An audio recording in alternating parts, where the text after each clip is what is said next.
29 अक्टूबर से 14 दिसंबर तक मेरी विधानसभा में टोटल 900 वोट।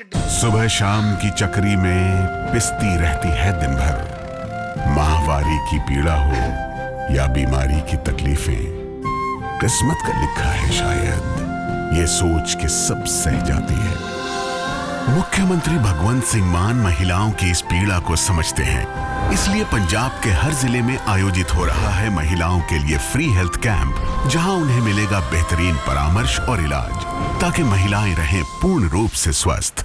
डिलीशन के लिए आए 29 अक्टूबर से 14 दिसंबर तक 900 वोट डिलीशन के लिए। इसका मतलब 45 दिनों में 900, तो पर डे लगभग 20 वोट डिलीशन के लिए आए। 15 दिसंबर से आज तक 5000 वोट डिलीशन के लिए आए 15 दिन में, यानी कि डेली 300 से 400 वोट। और आपकी 19 दिसंबर को 1500 वोट डिलीशन के लिए आए। उन एक ही दिन में 1500 वोट डिलीशन के लिए आए। 18 दिसंबर को 370 वोट डिलीशन के लिए आए। 21 दिसंबर को 700 वोट डिलीशन के लिए आए। 24 दिसंबर को 518 वोट डिलीशन के लिए आए। 25 दिसंबर को 675 वोट डिलीशन के लिए आए। 15 दिन में 5000 वोटर्स के नाम डिलीट करने के लिए इन्होंने एप्लीकेशन डाली है इन लोगों ने। और इनमें 10 नाम हैं जो कि सबसे ज्यादा वोट, 10 लोग हैं, सर्वेश कुमार, विशाल, पवन कुमार सिंह, ज्योति माला, अलग अलग हैं, जो सबसे ज्यादा वोट डिलीट। ये कौन है ये 10 लोग? किसके इशारे पे काम कर रहे हैं? ये कोई समाज सेवा कर रहे हैं क्या डोर टू डोर वेरिफिकेशन करके? कौन है ये लोग? क्यों मास डिलीशन के लिए डाल रहे हैं ये लोग?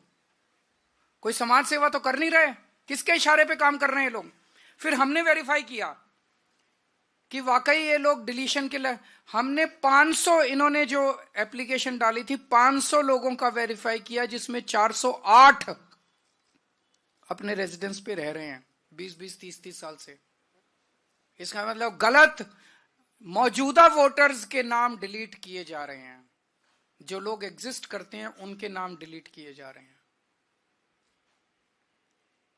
एक सही नागरिक का वोट डिलीट कराने का मतलब है उसे देश की नागरिकता से वंचित करना।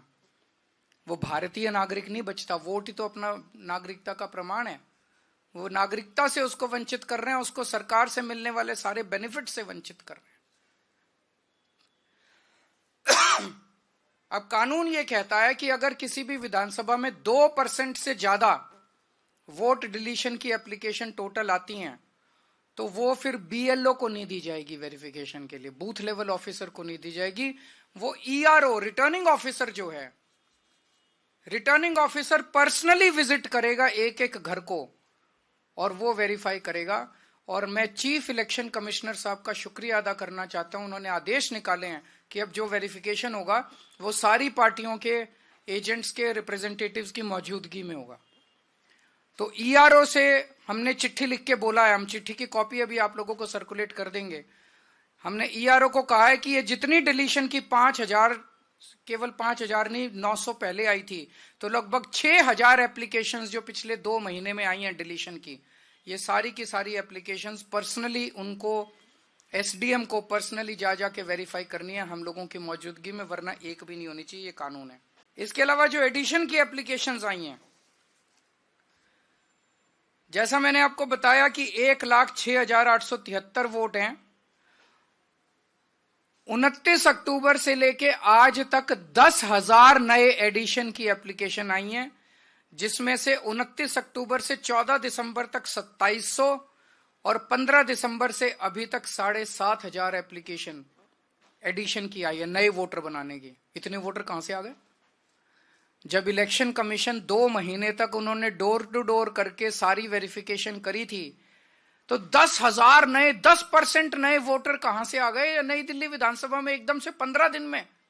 15 दिन में नए 10,000 वोटर कहां से आ गए? तो जाहिर तौर पे ये हरियाणा के मुंडका से लेके आएंगे, जहां पे इनका वो है। ये सारे बाहर से ला ला के और ये फर्जी वोट डलवाने का पूरा इन्होंने प्लान बनाया हुआ है।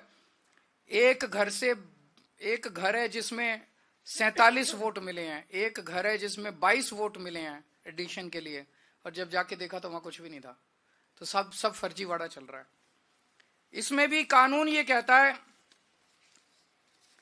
कि अगर 4% वोट से ज्यादा एडिशन आती है तो AERO को खुद जाके उसको वेरीफाई करना है।